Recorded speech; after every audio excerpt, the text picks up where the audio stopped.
Hello నమస్తే welcome to Sakshi cinema నేను లిఖిత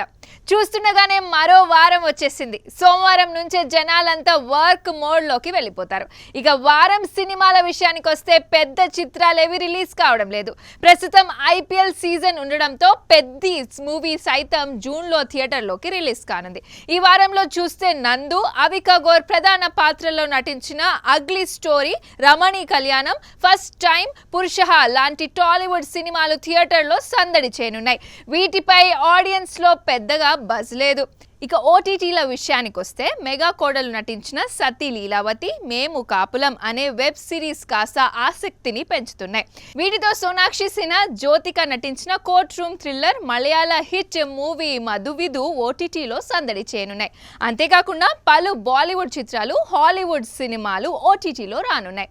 Netflix లో హాలీవుడ్ సినిమాలు ladies first this is not a టెస్ట్లు మే 22న స్ట్రీమింగ్ కు రానున్నాయి అమెజాన్ ప్రైమ్ లో Hollywood movie the Cronins the mummy May 19 Satan the dark అనే తమిళ సినిమా మే 20న రిలీజ్ కానున్నాయి ఇక సన్ నెక్స్ట్ లో తెలుగు సినిమా సతీ లీలావతి మే 20న స్ట్రీమింగ్ కానుంది అలాగే జియో హాట్స్టార్ లో Hollywood series sky plus made season 4 మే 22న రిలీజ్ కానుంది జూన్ 5లో మేం కాపులం అనే తెలుగు సిరీస్ కూడా అదే రోజు నుంచి స్ట్రీమింగ్ రానున్నాయి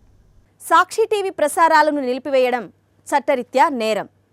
సాక్షి టీవీ ప్రసారాల కోసం మీ స్థానిక కేబుల్ ఆపరేటర్ని వెంటనే సంప్రదించండి. డిటిహెచ్లో ఇంటర్నెట్లో కూడా సాక్షి టీవీ ప్రసారాలను వీక్షించవచ్చు.